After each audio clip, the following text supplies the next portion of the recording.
हर किसी के मन में ये सवाल जरूर आता है कि केदारनाथ मंदिर को आखिर किसने और किस मकसद से बनाया। और सबसे चौंकाने वाली बात यह है कि केदारनाथ धाम का शिवलिंग बाकी शिवलिंगों से इतना अलग क्यों है, इसके पीछे कौन सा रहस्य छिपा है। हजारों साल पहले जब विज्ञान की आज की तरह तरक्की नहीं हुई थी, तब उस दौर के लोग इस मंदिर को बनाने के लिए इंटरलॉकिंग जैसी आधुनिक टेक्नोलॉजी को कैसे जानते थे। और सबसे हैरान करने वाली बात यह है कि बिना किसी नुकसान के 400 सालों तक ये मंदिर बर्फ में कैसे दबा रहा और इसके पीछे की कहानी क्या है।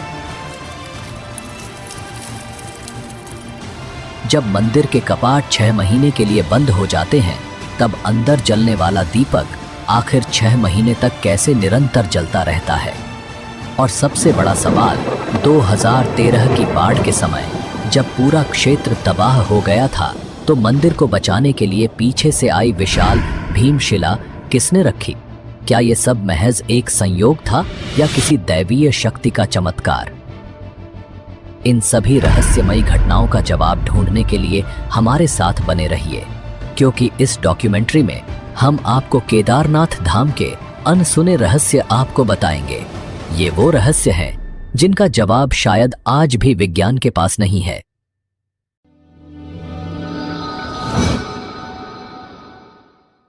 भारत के उत्तराखंड में बसा केदारनाथ धाम केवल एक मंदिर नहीं, बल्कि आस्था, रहस्य और चमत्कारों का अद्भुत संगम है।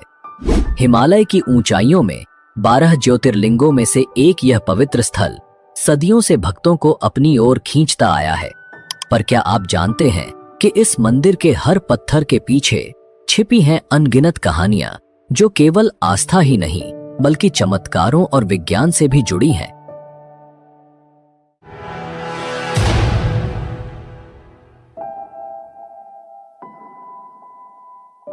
16 जून 2013 की वह काली रात, जब प्रकृति ने अपना तांडव दिखाया और उत्तराखंड के केदारनाथ में हर ओर विनाश कर दिया। लेकिन इसी विनाश के बीच एक ऐसा चमत्कार घटा जिसने लोगों की आस्था को और भी गहरा कर दिया। आइए हम आपको उस समय की भयावहता और चमत्कार के बारे में बताते हैं जिसने केदारनाथ मंदिर को बचाया था। उस रात केदारनाथ में बाढ़ का पानी मंदाकिनी नदी से उफनता हुआ आ रहा था। भारी बारिश और चौराबाड़ी ग्लेशियर के पिघलने से स्थिति और भी भयावह हो गई। पानी, पत्थर और मलबा शहर को अपनी चपेट में लेता जा रहा था। जहां पहले पहाड़ों की सुंदरता थी, वहां अब विनाश का तांडव था। होटल, घर, दुकानें, सब कुछ बहा ले गया। करीबन 6000 लोग मारे गए और लाखों बेघर हो गए। लेकिन एक बात साफ थी, यह आपदा केदारनाथ मंदिर की ओर बढ़ रही थी। क्या यह भगवान शिव के पवित्र धाम को तबाह करने वाली थी? जैसे ही पानी मंदिर की ओर बढ़ा, अचानक एक विशाल शिला, जिसे अब भीमशिला कहा जाता है, पानी के बहाव के साथ बहती हुई मंदिर के पीछे आकर रुक गई। वह पत्थर मंदिर के करीब 50 फीट पीछे रुक गया और बाढ़ के पानी को 2 हिस्सों में बांट दिया।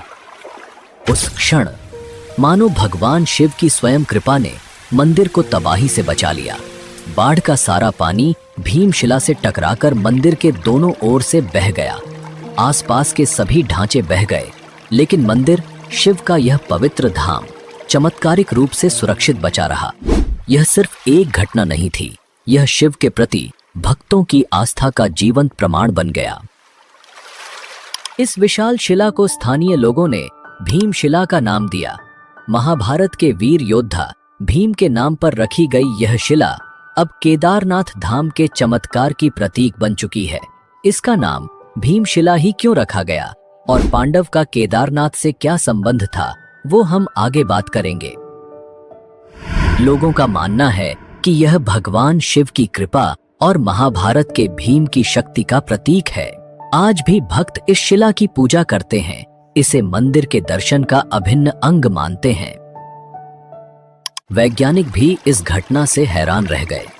उनका मानना है कि यह पत्थर पहाड़ से खिसक कर बहता हुआ नीचे आ गया था। लेकिन यह कैसे संभव हुआ, कि यह शिला मंदिर के ठीक पीछे आकर रुकी और पानी के बहाव को 2 हिस्सों में बांट दिया। यह शिला लगभग 20 से 25 फीट लंबी और 10 से 15 फीट चौड़ी थी। इसका वजन लगभग 1000 मीट्रिक टन का माना जाता है। अगर यह शिला मंदिर से टकराती तो मंदिर को पूरी तरह नष्ट कर देती। उस दौरान मंदिर में करीबन 300 लोग ने शरण ली हुई थी और इस शिला की वजह से उन सब की जान बच गई। हम सबके मन में ये सवाल जरूर आता है कि 2013 की इतनी भयंकर जल प्रलय के बावजूद केदारनाथ मंदिर आज भी कैसे सुरक्षित खड़ा है। इसका जवाब छुपा है प्राचीन इंटरलॉकिंग टेक्नोलॉजी में। इस तकनीक से मंदिर के भारी पत्थरों को बिना किसी गाड़े या सीमेंट के इस तरह जोड़ा गया कि वो एक दूसरे में पूरी तरह फिट हो गए। हजारों साल पहले जब तकनीक और आधुनिक उपकरणों का कोई नामो निशान भी नहीं था, तब इस मंदिर को भारी पत्थरों से बनाया गया। लेकिन इन पत्थरों को जोड़ने के लिए किसी गाड़े या सीमेंट का इस्तेमाल नहीं हुआ। प्राचीन भारतीय कारीगरों ने पत्थरों को इस प्रकार तराशा कि वो एक दूसरे में एकदम सटीक तरीके से लॉक हो जाते थे। इस तकनीक ने मंदिर को प्राकृतिक आपदाओं से बचाया है, चाहे वो भूकंप हो, भारी हिमपात हो या फिर बाढ़। 2013 की भयंकर बाढ़ के दौरान जब पूरा क्षेत्र तबाह हो गया था, फिर भी केदारनाथ मंदिर पूरी तरह सुरक्षित रहा। यही नहीं, इस मंदिर की दीवारें आज भी वैसे ही खड़ी हैं जैसे सदियों पहले थीं। ये इंटरलॉकिंग तकनीक ही थी जिसने पत्थरों को इतना मजबूत बना दिया कि उन्हें कोई आपदा हिला नहीं सकी। एक ऐसी तकनीक जो आज भी वैज्ञानिकों को चौंका रही है। यही है भारतीय वास्तुकला का कमाल। तो हमारे मन में सबसे बड़ा प्रश्न यह उठता है कि आखिर किसने इतनी मजबूत और अत्याधुनिक तकनीक से केदारनाथ मंदिर का निर्माण किया। इसके पीछे की कहानी और इतिहास को जानना बेहद दिलचस्प है। तो चलिए हम शुरुआत से ही इस पवित्र मंदिर के इतिहास की गहराइयों में झांकते हैं और समझते हैं कि किसने और कैसे इस अद्भुत मंदिर का निर्माण किया। क्या आप में से कोई ऐसा है जिसके दिल में केदारनाथ धाम के दर्शन की गहरी इच्छा है? अगर आपकी भी यही तमन्ना है कि भोले बाबा के चरणों में शीश झुकाएं, तो कमेंट में हर हर महादेव लिखकर अपनी भावनाओं को व्यक्त करें। बाबा जल्द ही आपकी इच्छा पूरी करेंगे।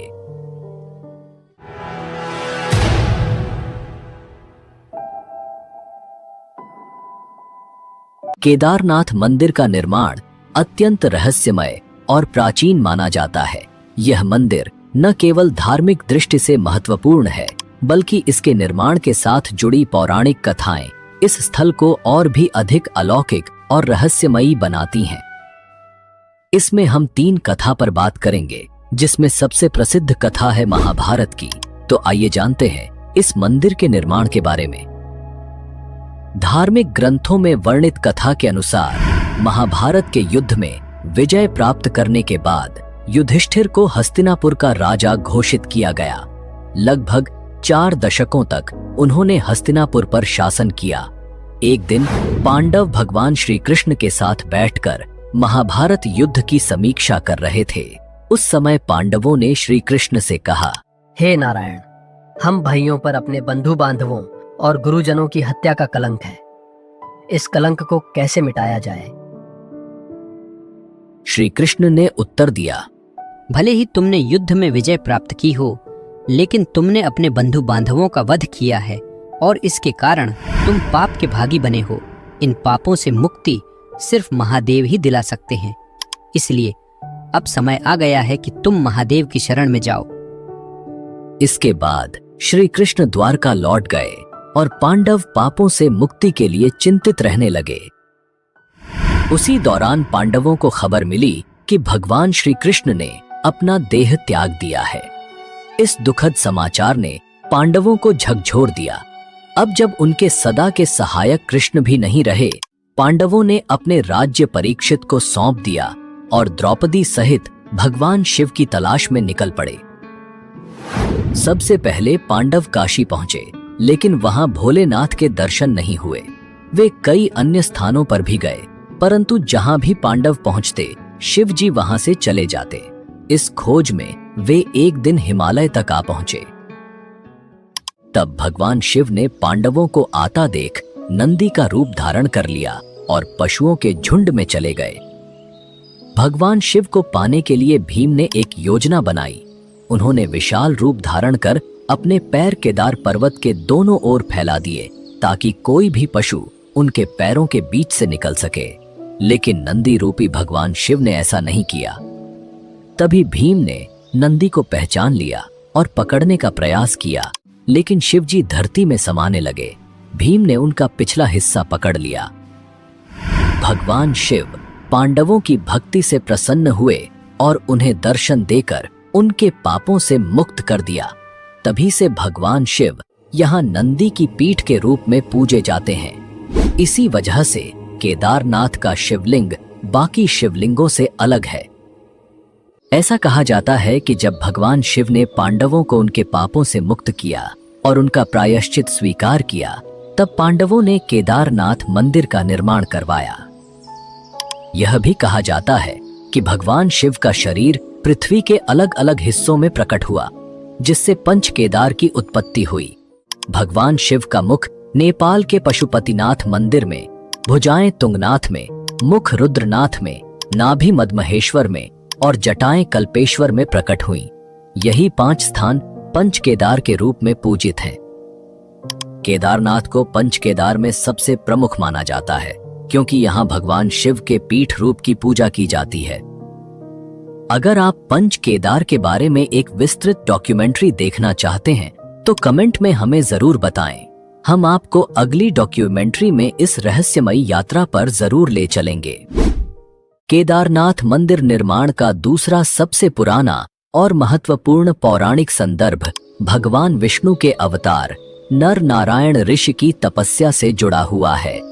शिव पुराण की कोटि रुद्र संहिता में उल्लेख है कि बद्रीवन में भगवान विष्णु के अवतार नर नारायण पार्थिव शिवलिंग बनाकर उनकी पूजा करते थे।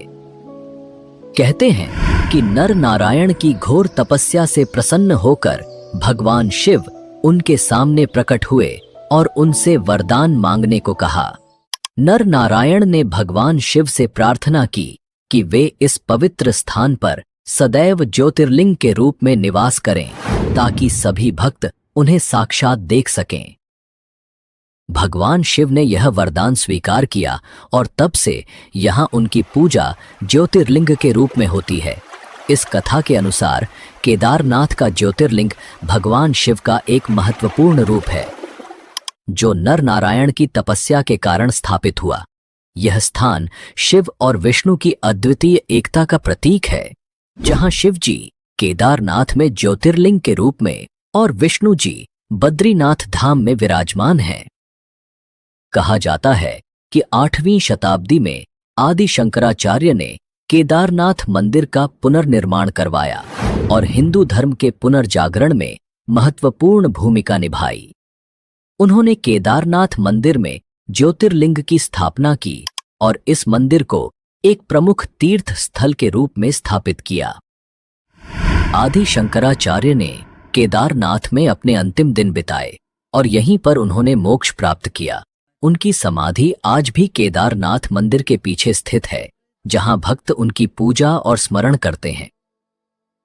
हाल के प्रमुख इतिहासकार डॉक्टर शिव प्रसाद डबराल का मानना है कि शैव संप्रदाय के अनुयायी आदि शंकराचार्य और उनके छात्रों के आने से बहुत पहले इस क्षेत्र में सक्रिय थे।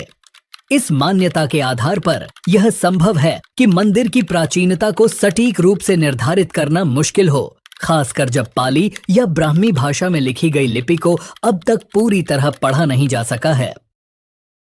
मध्य प्रदेश के ग्वालियर राज्य में पाए गए एक पत्थर के शिलालेख से यह पुष्टि होती है कि मालवा के राजा भोज, जिन्होंने 1077 से 1099 ईस्वी तक शासन किया था, वो केदारनाथ मंदिर के निर्माण के लिए जिम्मेदार थे। इस दावे का समर्थन एपिग्राफिया इंडिका खंड 1 नामक ग्रंथ से भी होता है। यह शिलालेख एक महत्वपूर्ण प्रमाण है जो राजा भोज के समय के दौरान मंदिर के निर्माण का संकेत देता है। साल 1882 में लिखे गए हिमालयन गजेटियर के अनुसार केदारनाथ मंदिर का एक बड़ा हिस्सा पत्थर से निर्मित है, जिसमें सोने का मुलम्मा चढ़ा हुआ एक टॉवर गर्भगृह की छत पर मौजूद है। मंदिर के सामने पंडों के पक्के मकान तीर्थयात्रियों के ठहरने के लिए हैं, जबकि पुजारी या पुरोहित भवन के दक्षिणी ओर रहते हैं। इस विवरण के अनुसार मंदिर का वर्तमान ढांचा अपेक्षाकृत नया है, जबकि पुराना भवन गिरकर नष्ट हो चुका था। आपको क्या लगता है, केदारनाथ मंदिर कितने साल पुराना हो सकता है और इसका निर्माण किसने करवाया होगा? आपकी राय कमेंट करके हमें जरूर बताएं, ताकि आपके तर्क और विचार भी लोग देख सकें।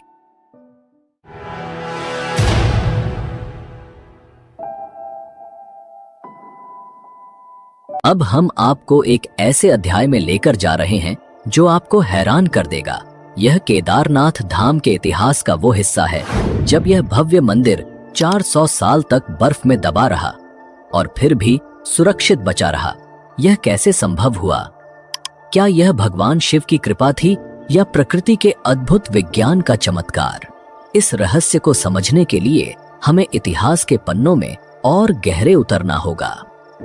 ऐसा कहा जाता है कि 13वीं से 17वीं शताब्दी तक केदारनाथ मंदिर लगभग 400 वर्षों तक बर्फ की मोटी परत के नीचे दबा रहा। इसे छोटा हिमयुग भी कहा जाता है, जब हिमालय में ग्लेशियरों का विस्तार इतना बढ़ गया था कि केदारनाथ धाम जैसे बड़े क्षेत्र पूरी तरह बर्फ में समा गए। लेकिन सबसे चौंकाने वाली बात यह है कि इतने वर्षों तक बर्फ के नीचे दबे रहने के बावजूद मंदिर की संरचना को कोई गंभीर नुकसान नहीं पहुंचा। देहरादून स्थित Wadia institute of Himalayan geology के वैज्ञानिकों ने इस रहस्य पर गहन अध्ययन किया। वैज्ञानिक विजय जोशी के नेतृत्व में इस क्षेत्र की गहन जांच की गई और यह पाया गया कि मंदिर की दीवारों और पत्थरों पर आज भी बर्फ के दबाव और हिमनदीय गतिविधियों के निशान साफ देखे जा सकते हैं। लेकिन जो सबसे खास बात सामने आई वह थी मंदिर की पत्थरों की लुमिनेसेंस डेटिंग, जिससे यह प्रमाणित हुआ कि मंदिर उस दौर में बर्फ के नीचे दबा रहा। तो क्या यह केवल स्थापत्य कौशल था या कोई और रहस्यमय शक्ति? केदारनाथ मंदिर की मजबूत संरचना ने इसे बर्फ के नीचे दबने के बावजूद पूरी तरह से सुरक्षित रखा। मंदिर का निर्माण विशाल पत्थरों से हुआ है, जिन्हें इंटरलॉकिंग तकनीक से जोड़ा गया है। बिना सीमेंट के इन पत्थरों की आपस में जकड़ इतनी मजबूत थी कि बर्फ का भारी दबाव भी इसे हिला नहीं सका।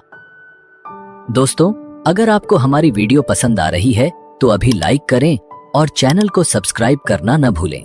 आपका एक लाइक और सब्सक्रिप्शन हमें और भी बेहतर कंटेंट लाने में मदद करेगा।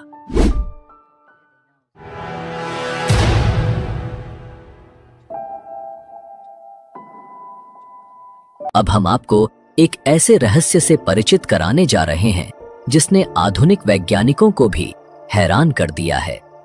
केदारनाथ और रामेश्वरम के बीच का गहरा जियोमेट्रिकल अलाइनमेंट ये वाकई एक चौंकाने वाली बात है। सोचिए, ये दोनों मंदिर एक सीधी रेखा में कैसे हो सकते हैं, जबकि ये हजारों किलोमीटर दूर हैं। जब आप इस रहस्य के बारे में जानेंगे तो हैरान रह जाएंगे। यह प्राचीन भारतीय ज्ञान और वास्तुकला का एक अद्भुत उदाहरण है, जिसे आज की आधुनिक दुनिया में समझना कठिन है।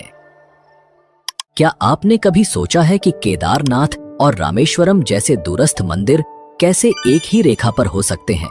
ये रहस्य न सिर्फ श्रद्धालुओं को बल्कि वैज्ञानिकों को भी हैरान कर चुका है।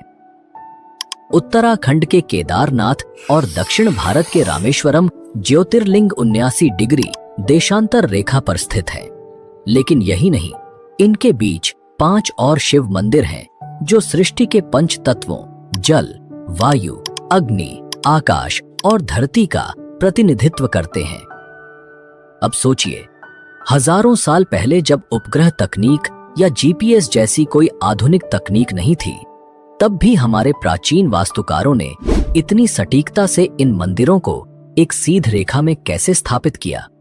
यह जानकर हैरानी होती है कि केदारनाथ और रामेश्वरम के बीच 2383 किलोमीटर की दूरी है और इन सातों मंदिरों का एक ही रेखा में होना महज संयोग नहीं हो सकता।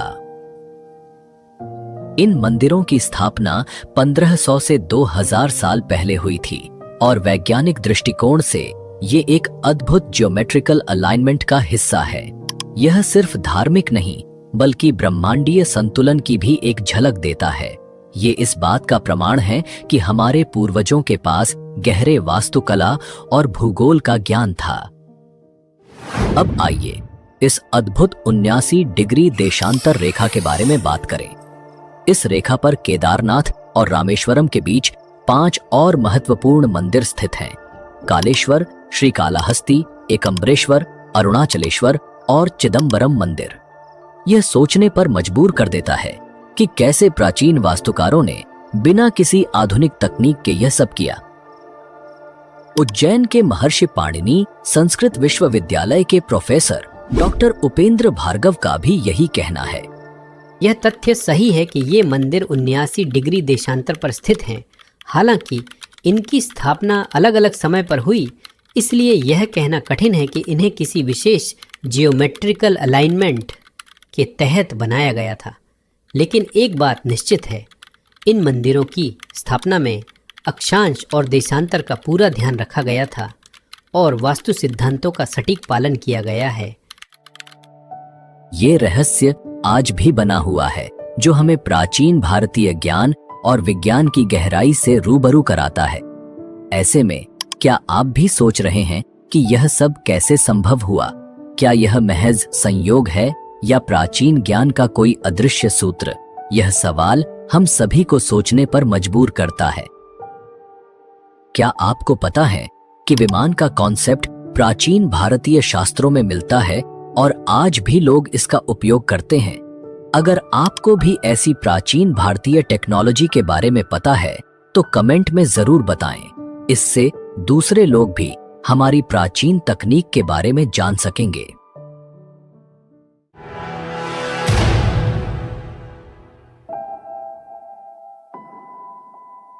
चलो अब हम केदारनाथ के उस रहस्य की बात करते हैं जो सालों से भक्तों और वैज्ञानिकों को हैरान कर रहा है। हर साल जब केदारनाथ मंदिर के कपाट सर्दियों में बंद हो जाते हैं तो मंदिर के अंदर जलने वाला दीपक अगले 6 महीने तक बिना बुझा रहता है।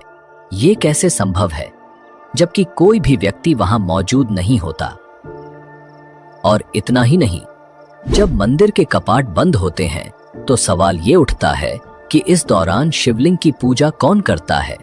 मंदिर के कपाट बंद होने के बाद ये रहस्यमयी घटनाएं आज भी लोगों के लिए एक गहरे आश्चर्य का विषय हैं, जिसे न तो पूरी तरह से समझा जा सका है और न ही वैज्ञानिक इसका कोई ठोस प्रमाण दे पाए हैं। हर साल सर्दियों में भाई दूज के बाद जब बर्फ की सफेद चादर हिमालय पर फैल जाती है और इंसानों की पहुंच इस ऊंचाई तक नामुमकिन हो जाती है, तब केदारनाथ के कपाट बंद कर दिए जाते हैं। करीब 6 महीने तक यह मंदिर बंद रहता है। पौराणिक कथाओं के अनुसार जब सर्दियों के दौरान केदारनाथ मंदिर के कपाट बंद होते हैं, तब देवता और गंधर्व यहां आकर भगवान शिव की पूजा करते हैं। यह माना जाता है कि जब मंदिर में आम लोगों की पूजा बंद हो जाती है, तब भगवान शिव देवताओं और गंधर्वों के साथ यहां निवास करते हैं। जब मंदिर के कपाट बंद किए जाते हैं, तब मंदिर के अंदर एक दीपक जलाया जाता है। यह दीपक बिना किसी देखरेख के पूरे 6 महीने तक अविरत जलता रहता है और जब कपाट फिर से खोले जाते हैं, तब यह दीपक जलता हुआ मिलता है, जैसे मानो उस जगह पर शिव की दिव्यता कभी भी नहीं बुझती। क्या यह सच में किसी चमत्कार से कम है? एक ऐसा दीपक जो इंसानों की अनुपस्थिति में भी लगातार जलता रहता है और वह भी महीनों तक। इस रहस्यमयी घटना ने भक्तों के दिलों में गहरा विश्वास पैदा किया है।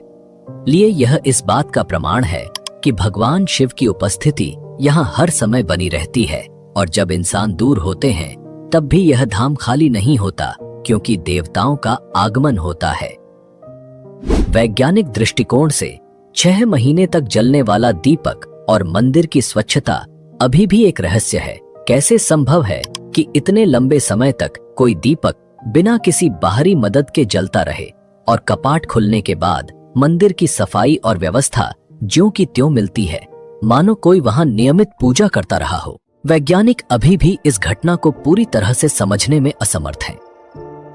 कपाट बंद होने के दौरान भगवान शिव की प्रतिमा और मंदिर से जुड़े धार्मिक प्रतीक, जिन्हें दंडी कहा जाता है, को विशेष सम्मान के साथ ऊखीमठ ले जाया जाता है। ऊखीमठ उत्तराखंड का एक पवित्र स्थल है, जहां भगवान केदारनाथ के विग्रह को सर्दियों के दौरान सुरक्षित रखा जाता है। वहां भगवान शिव की पूजा 6 महीने तक नियमित रूप से जारी रहती है। ऊखीमठ वह स्थान है जहां मंदाकिनी और अलकनंदा नदियां मिलती हैं और इसे केदारनाथ के शीतकालीन धाम के रूप में जाना जाता है। मंदिर के मुख्य पुजारी और अन्य पुरोहित ससम्मान भगवान शिव की प्रतिमा को लेकर पहाड़ के नीचे ऊखीमठ जाते हैं। यह प्रक्रिया विशेष मंत्रोच्चारण और अनुष्ठानों के साथ की जाती है।